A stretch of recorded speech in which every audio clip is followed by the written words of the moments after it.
యేసుక్రీస్తు వచ్చు దినమునకు మనము జీవించి ఉన్నను. ఆయనతో మనము జీవించుటకు ఆయన మన కొరకు మరణించెను.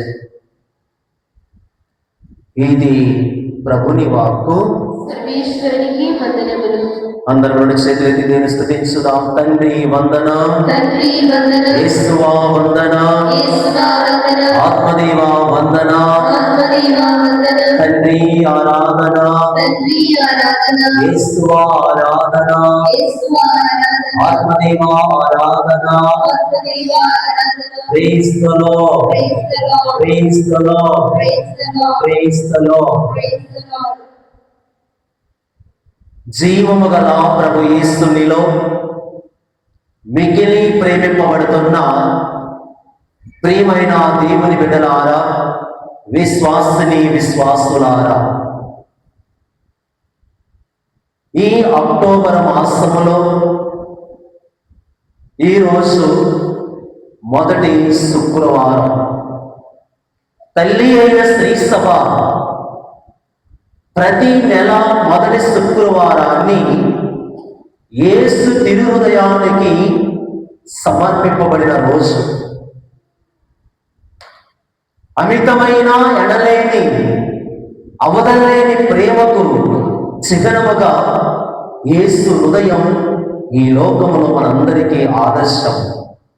కనుక ఈరోజు నీవు నేను మనమందరము ఈ యొక్క దివ్య సప్రసాద ఆరాధనలో నీ కోసం, నా కోసం, మన అందరి కోసం ఈ బలిపీఠముపై వేంచేసి వచ్చిన ఆ ప్రభువుని మనసారా ఆరాధించుదాం. ఆయన హృదయము సర్వ మానవాళి కోసం నేటికి తప్పిస్తూ ఉంది. మనిషి కుమారుడు తప్పిపోయిన దానిని వెదకి రక్షించుటకు వచ్చును అని చెప్పిన విధముగా ఆ ప్రభువుని యొక్క హృదయం నేటికి కూడా ప్రియ దేవుని బిడ్డలారా, దైవ సంగమ, ప్రతి ఒక్కరి కోసం ఆ హృదయము తప్పిస్తూ ఉంది. ప్రతి ఒక్కరి యొక్క ఎదుగుదల కోసం ఆశపడుతూ ఉంది. ప్రతి సంఘము బాగుపడాలని ఆ హృదయము ఎప్పుడు కూడా వేచి ఉంది, మన అందరి అభివృద్ధి కోసం ప్రియ దేవుని బిడ్డలారా. కనుక నీవును నేను మనమందరము ఎటువంటి హృదయాన్ని ప్రేమిస్తూ ఉన్నాం, ఏ హృదయంలో మనం జీవిస్తూ ఉన్నాం, ఏ హృదయాన్ని పోలి ఈ లోకములో మానవుడిగా దేవుని బిడ్డలుగా మనన సాగిస్తూ ఉన్నాము అని ఆత్మ పరిశీలన చేసుకోవాలి. ఎటు చూసినా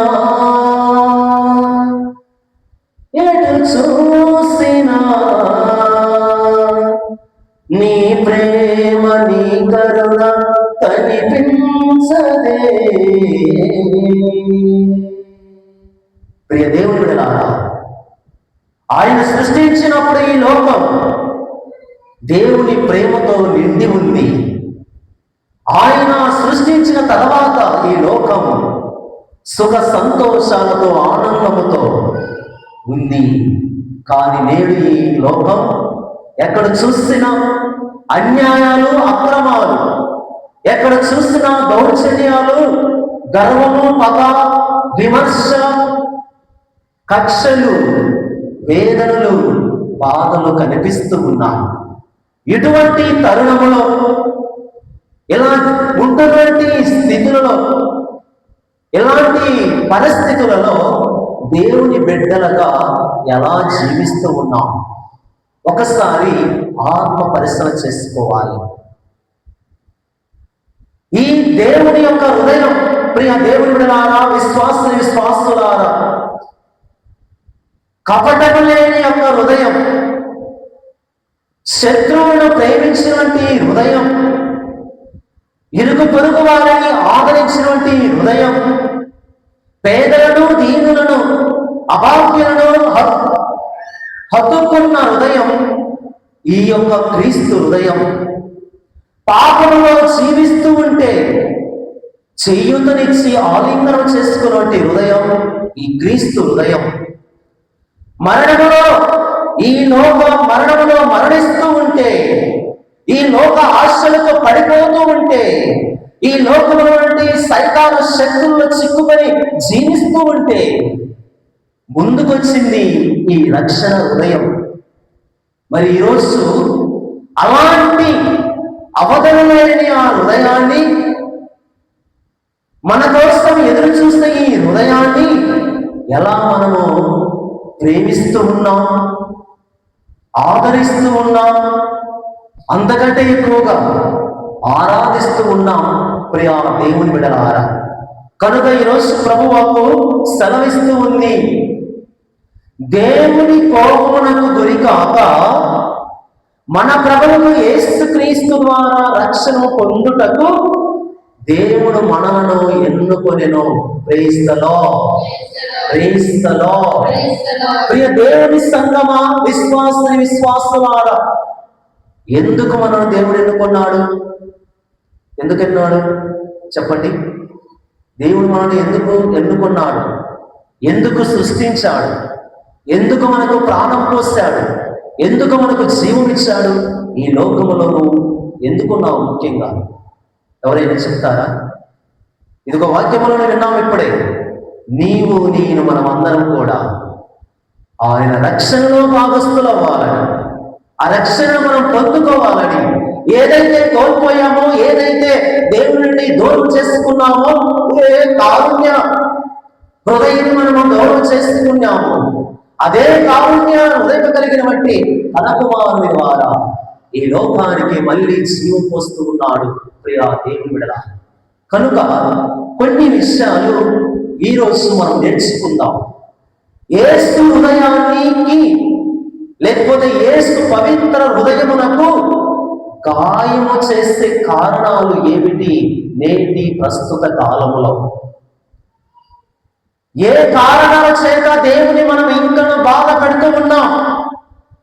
ఏ పరిస్థితిలో మనం దేవుని గాయపరుస్తూ ఉన్నామని ఈ దివ్య సప్రసాద ఆరాధనలో మనం ఒకసారి పరిశీలన చేసుకుందాం ప్రియ దేవుని బిడ్డలారా. మొట్టమొదటిగా యేసుని హృదయాన్ని, ఆ దివ్య కారుణ్య హృదయమును గాయపరిచే మొట్టమొదటి కారణం చులకన భావన. Taking everything as లైటెడ్నెస్.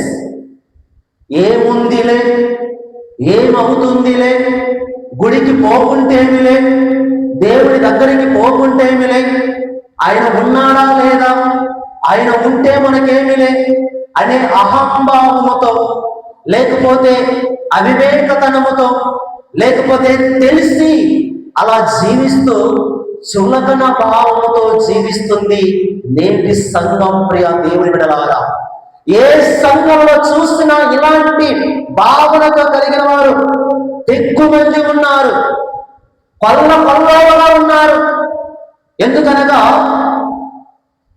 మనిషి భౌతికమైనటువంటి సంతోషాలకు ఎదురు చూస్తూ ఉన్నాడు. ఈ లోకమైనటువంటి సంబంధాలను చిక్కుకొని వాటికి పాల్పడుతూ ఉన్నాడు. కనుక ఎవరు చెప్పినా, పెద్దలు చెప్పినా మాట వినడం లేదు, తల్లిదండ్రులు చెప్పినా వినడం లేదు, యువకులు రావటం లేదు, చిన్నారి బిడ్డలు ఆలకించడం లేదు.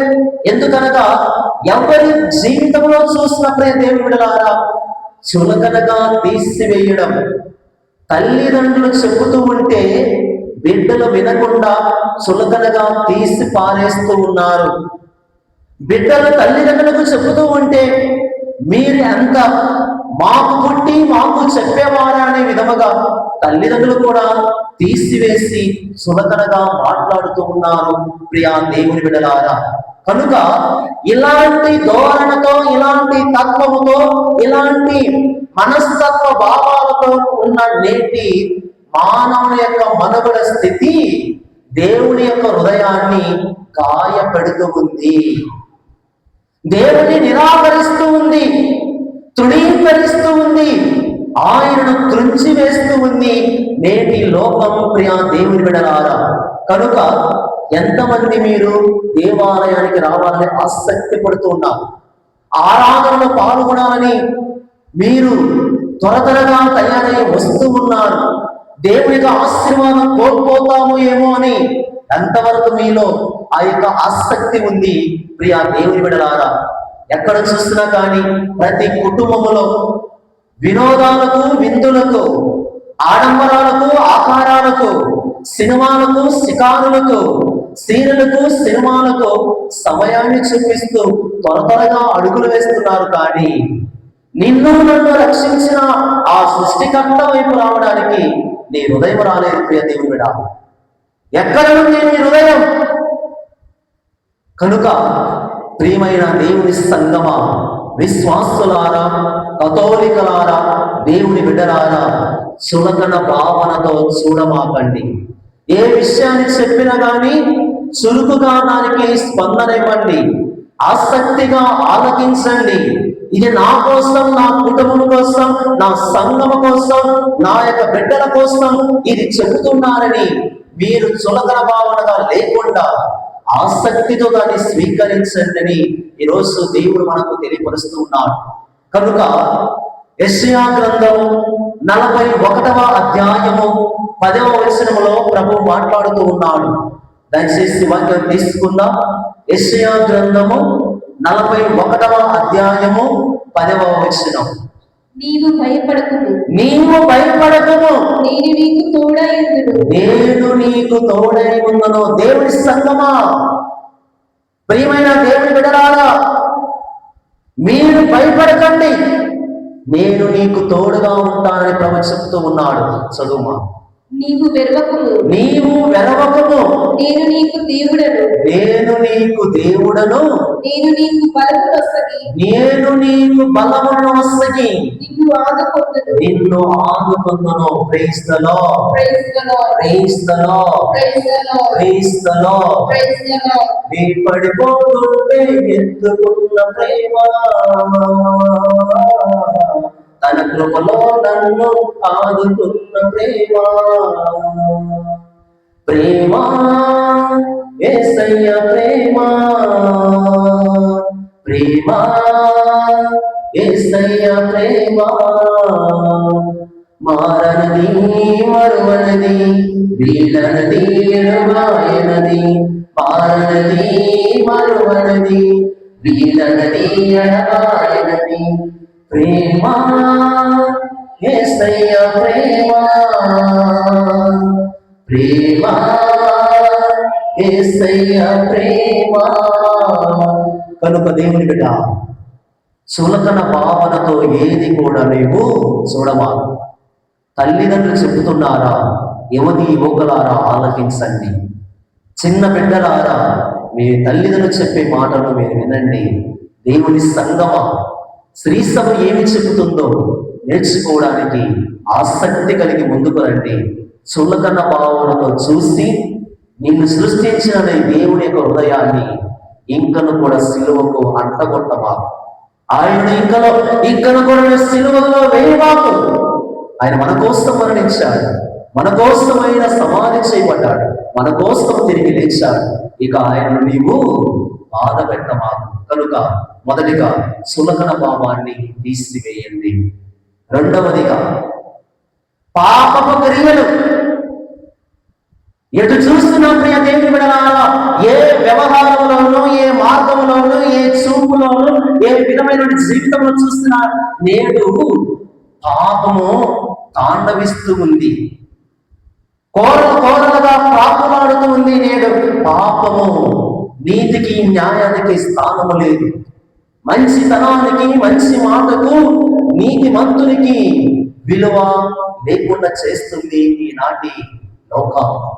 కనుక రెండవ భాగంగా దేవుని గాయపరిచే, ఆయన హృదయాన్ని గాయపరిచే అంశాలలో రెండవదిగా చెప్పదగినది నేటి మానవుని యొక్క పాపపు క్రియలు, పాపపు జీవితము, పాపపు యొక్క ఆలోచన విధానము.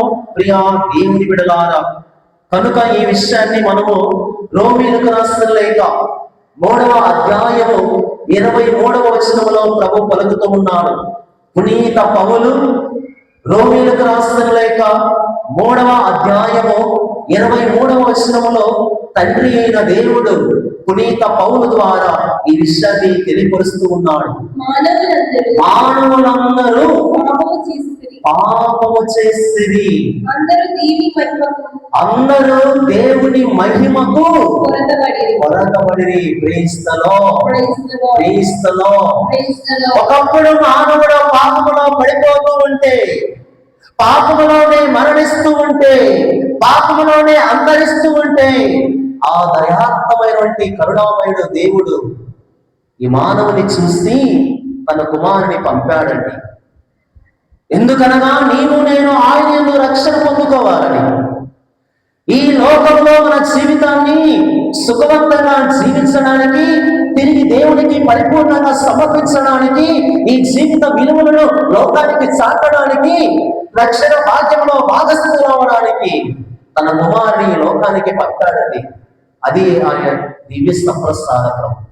కానీ ఈరోజు మనము మన క్రియల ద్వారా, మన మాటల ద్వారా, మన యొక్క వ్యంగ్య వ్యవహారాల ద్వారా, దుర అలవాట్ల ద్వారా, దురక్రియల ద్వారా ఇంకా కూడా ఆ యొక్క కారుణ్యమూర్తి దివ్య సంప్రసాద ప్రభు యొక్క హృదయాన్ని మనం గాయపరుస్తూ ఉన్నాం. బిడ్డ, మార్చుకో, నీ ప్రవర్తనను మార్చుకో, నీ హృదయాన్ని మార్చుకో, నీ విధి విధానాలు మార్చుకో. నీ జీవితం ఈ లోకంలో శాశ్వతం కాదు. ప్రేమించే ప్రేమ, ప్రేమింపబడినటువంటి జీవితం, ప్రేమను పొందుకున్నటువంటి జీవితం దేవుని సంతోషపెడతారు. కనుక ఆయన ప్రేమించడానికి చూడు, పాపపు క్రియలలో కాదు. అదేవిధంగా మనం చదువుతూ ఉన్నాం. 1 యోహాను గారు రాసిన లేఖ 1వ అధ్యాయము 9వ వచనం. ప్రియ దేవుని బిడ్డలారా, కానీ దేవుని ఎదుట మనము పాపములకు ఒప్పుకొనినచో ఆయన మన పాపములను క్షమించును. Praise the Lord. ప్రియ దేవుని బిడ్డలారా, మనస్ఫూర్తిగా చెప్పండి. మీరు దివ్య బలి పూజకు వచ్చినప్పుడు, ప్రార్థనలో పాల్గొట్టుకున్నప్పుడు మీరు పాపాలు ఒప్పుకుంటున్నారా? కళ్ళు మూసుకొని దివ్య సంప్రసాదం స్వీకరిస్తున్నారా? ఏముందిలే, ఎవరు చూస్తున్నారని అనుకొని భావనలో వచ్చి ప్రభు శరీర రక్తాలను స్వీకరిస్తున్నారా? ఒకసారి ఆత్మపరిశీలన చేసుకోండి. ఎప్పుడో సంవత్సరానికి ఒకసారి కాదు, లేకపోతే పండుగలకు కాదు. నీవు ఎప్పుడు తప్పు చేస్తావో, ఎప్పుడు తప్పుడు భావంలో ఉన్నావో, తప్పుడు క్రియలలో ఉన్నావో, తప్పుడు జీవితంలో ఉన్నావో తెలుసుకొని నిన్ను క్షమించే ఆ యొక్క కనికరం హృదయం కలిగిన ఆ దేవుని చెంతకు రా. ఎంతమంది వస్తున్నారు? ఎంతమంది పాప సంగీతం చేస్తున్నారు? తరచుగా పాప సంగీతం వంటి కరుణ, జాలి, దయ, దేవుని యొక్క ఆ మన్నింపు ఉంది అని ఎంతమంది గ్రహిస్తూ ఉన్నారు? ఎందుకు వెళ్ళాలి గురువు దగ్గరికి? ఆయన కూడా మనిషే కదా అనే భావనలో ఉన్నారా? లేకపోతే దేవుని స్థానంలో గురువు ఉన్నారని వెళుతూ ఉన్నారా? ఒకసారి ఆత్మ పరిశీలన చేసుకోండి. ప్రియా దేవుని బిడ్డలారా, ఈరోజు లోకం దేవుని ఇంకా కూడా ఆయన హృదయాన్ని గాయపెడుతూ ఉందంటే పాపపు క్రియలే కారణం, పాపపు జీవితమే కారణం. పాపాన్ని ప్రేమించడానికి, పాపాన్ని పొందుకోవడానికి, పాపములో జీవించడానికి, పాపమును అభివృద్ధి చేయడానికి, పాపమును ప్రోత్సహించడానికి మనిషి ఎంతగానో పరిగెడుతున్నాడే కానీ ఆ పాపాన్ని తుడిచివేసిన దేవుడి దగ్గరికి రావడం లేదే.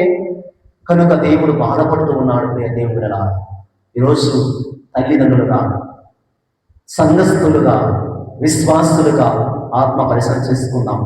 ఎవరి కోసం ఈయన ఏడుపు, ఎవరి కోసం ఈయన ఎదురు చూపులు? అది నీ కోసం, నా కోసం. పాపములో పడిపోకుండా. పాపము యొక్క వేతనం మరణం. పునీత పౌలు రోమీయులకు రాసిన లేఖ 6వ అధ్యాయం 23వ వచనం. కనుక ప్రియ దేవుని బిడ్డలారా, ఇంకను నేను దేవుని మరణానికి గురి చేయమాకు. దేవుని పాపంలో ఆయన పెట్టరాకు. నీ జీవితము దేవునికి సంతోషంగా ఉండాలని మార్చుకుంటే పోయేది పాపాలే, వచ్చేది పుణ్యం, వచ్చేది దేవుని కారుణ్యం. కనుక రెండవ అంశంగా ప్రభు హృదయాన్ని గాయపరిచేది పాపపు క్రియలు. మూడవదిగా లోకం, దాని వ్యామోహం. ఈరోజు లోకాన్ని ప్రేమించడం వలన, లోకాన్ని ఆకర్షించడం వలన, లోకంలో ఉన్నటువంటి వస్తువులను, లోకంలో ఉన్నటువంటి ఆ యొక్క ఆనందకరమైన జీవితాన్ని మానవుడు ఆలింగనం చేసుకోవడం వల్ల ప్రియ దేవుడారా ఈ హృదయాన్ని గాయపరుస్తూ ఉన్నాడు. ఈరోజు లోకంలో ఎక్కడ చూసినా ఈ మూడు విధమైనటువంటి బంధాలు వీటి ద్వారా దేవుని హృదయాన్ని గాయపడుతూ ఉంది. ఇంకా మొట్టమొదటిగా శరీర బంధాలు. వర్ష లేదు, వాయలేదు, మంచి లేదు, మర్యాద లేదు, అక్క లేదు, చెల్లి లేదు, పిన్నమ్మ లేదు, పెద్దమ్మ లేదు. ఇలాంటి ధోరణిలో మనిషి వక్ర బుద్ధితో, శారీరక వ్యామోహముతో, మానవ బంధముతో వెళ్ళి దేవునికి లోక వ్యామోహముతో కలిసి ఆయన ఈ హృదయానికి గాయము పెడుతూ ఉన్నాడు. బిడ్డ చూడండి, మన సంఘాలను తెలిసి పాపములో పడిపోతూ ఉన్నారు.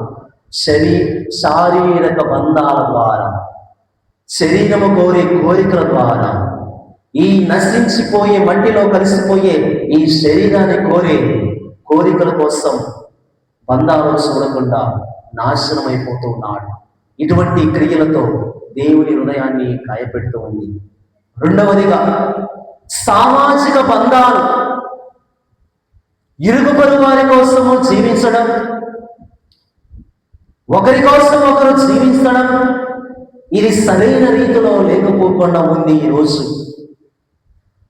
వారి స్వార్థాల కోసం సమాజంలో ఎటువంటి పరిస్థితులు ఏర్పరచడానికి, క్రియేట్ చేయడానికి మనిషి పూనుకుంటూ ఉన్నాడు తన స్వార్థాల కోసం.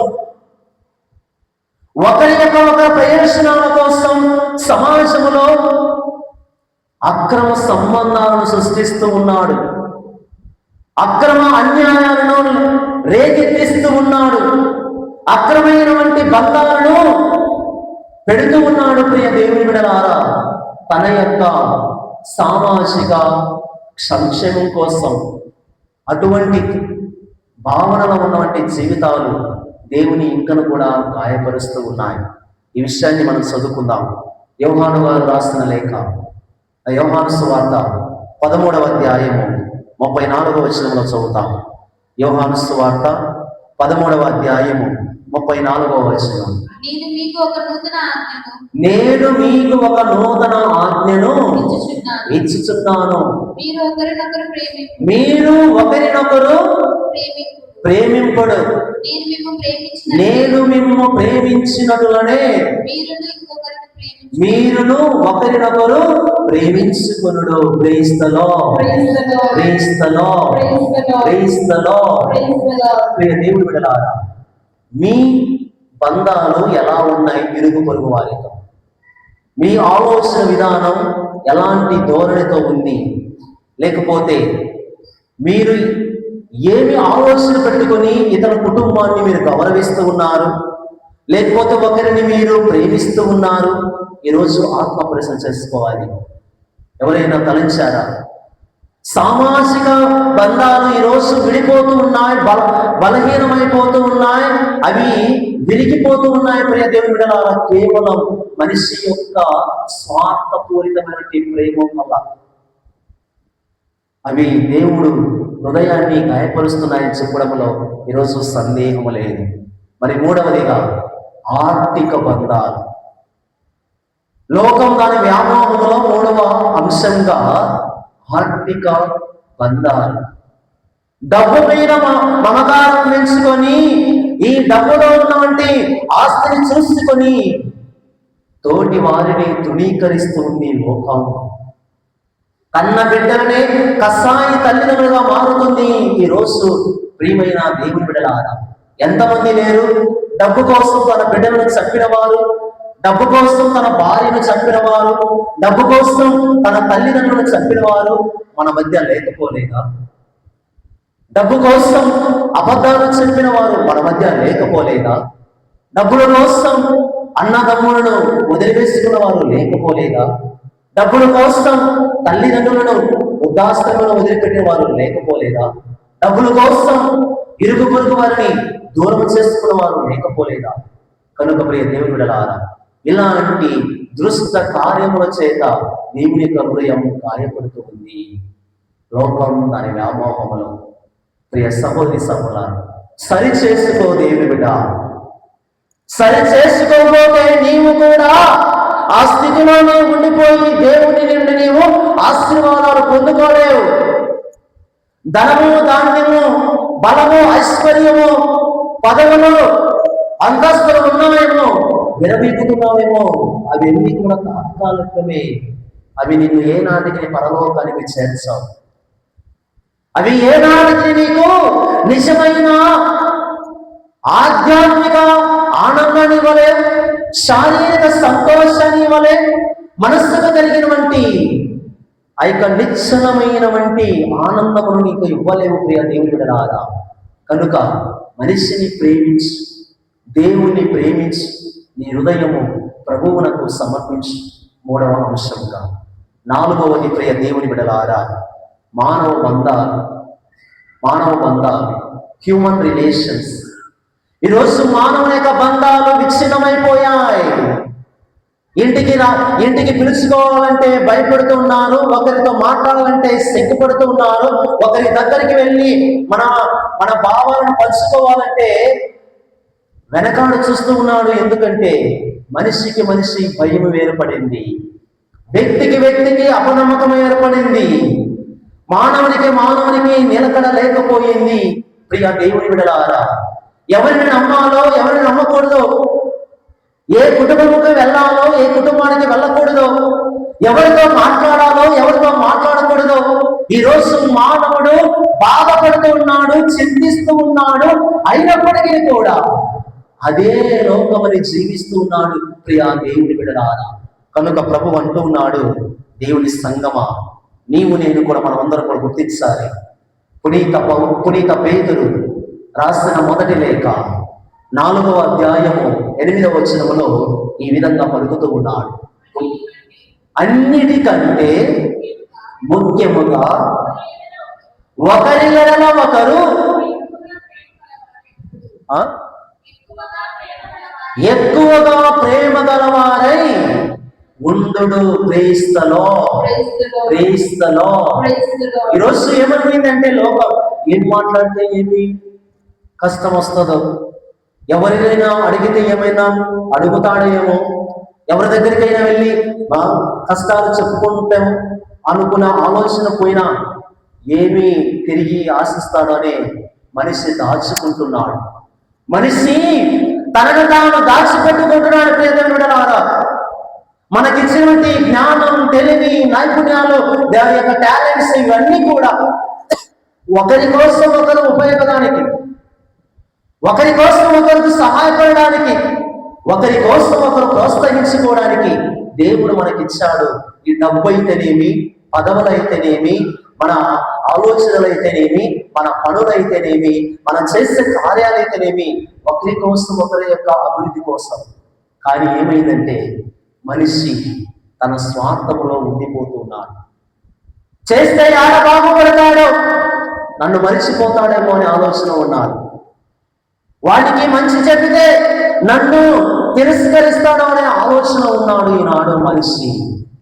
మంచి మార్గాన్ని చూపిస్తే నన్ను పట్టించుకోడేమో అని తలంపులో ఉన్నాడు మనిషి.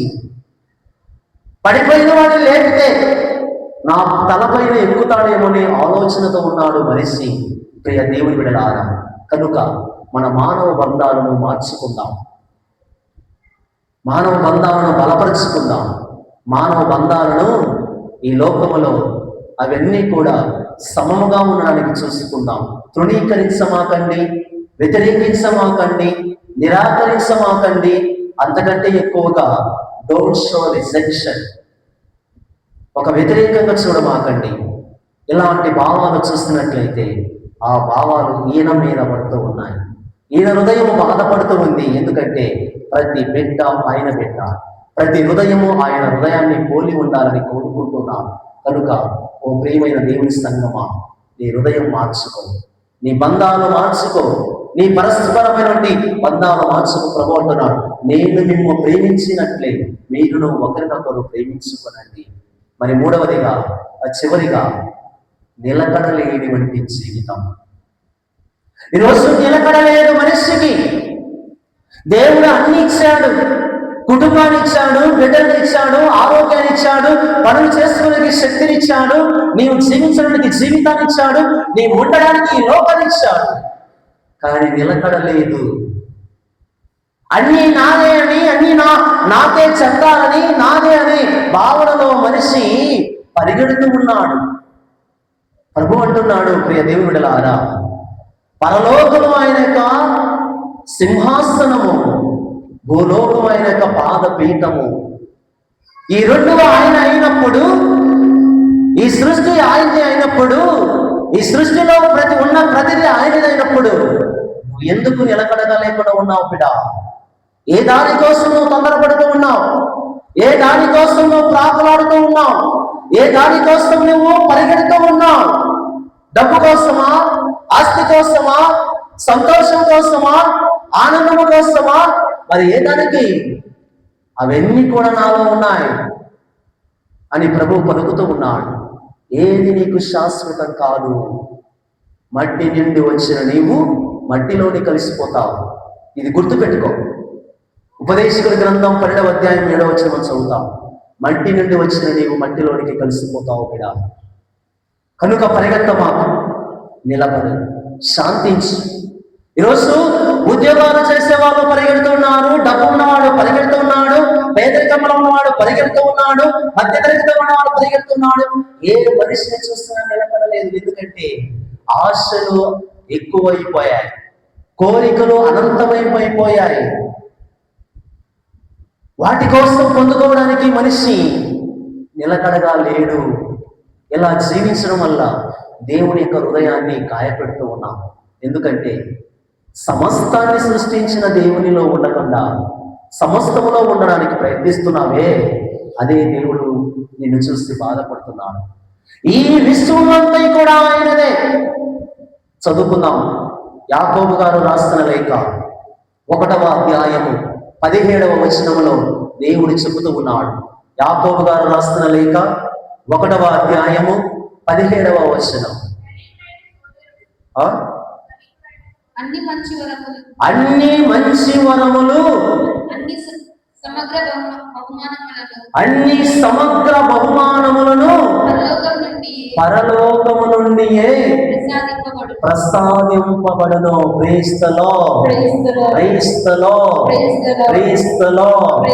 అన్ని వరములు, అన్ని ఆశీర్వాదాలు అన్ని కూడా పరలోకము నుండి మనకు ఇవ్వబడును.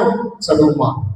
జ్యోతిర్మండలమును సృష్టించిన ఆ దేవుని నుండియే అది పుట్టును. క్రీస్తులో ఓ మనిషి కళ్ళు తెరుసు. ఓ మానవుడా, ఎక్కడున్నావో గుర్తించుకో. ఈ జ్యోతిర్మండలాన్ని సృష్టించిన దేవుడు, ఆయన నుండి ఏ వరాలు వచ్చేది. ఈ విశ్వానికి సృష్టికర్త అయినటువంటి దేవుడు, ఆయనే మనకు ఆశీర్వాదాలు ఇచ్చేది. ఆయన నుండి వస్తాయి. కనుక ఎక్కడికి పరిగెడుతున్నావు? ఎక్కడికి నీవు వెళుతూ ఉన్నావు? ఏ దానికోసము నీవు నిలకడగా లేకుండా ఆలోచిస్తూ ఉన్నావు? ఒకసారి గుర్తు పెట్టుకో. ఇలా జీవించడంతో దేవుని హృదయాన్ని గాయపెట్టమాకు, దేవుని సంతోషపెట్టు. ఎందుకంటే నీకు నాకు మనందరికీ ఆయన అభయహస్తం ఇస్తున్నాడు. భారము చే అలసి సొలసి ఉన్న సమస్త జనులారా నా యొద్దకు రండి, మీకు విశ్రాంతిని వస్తాను.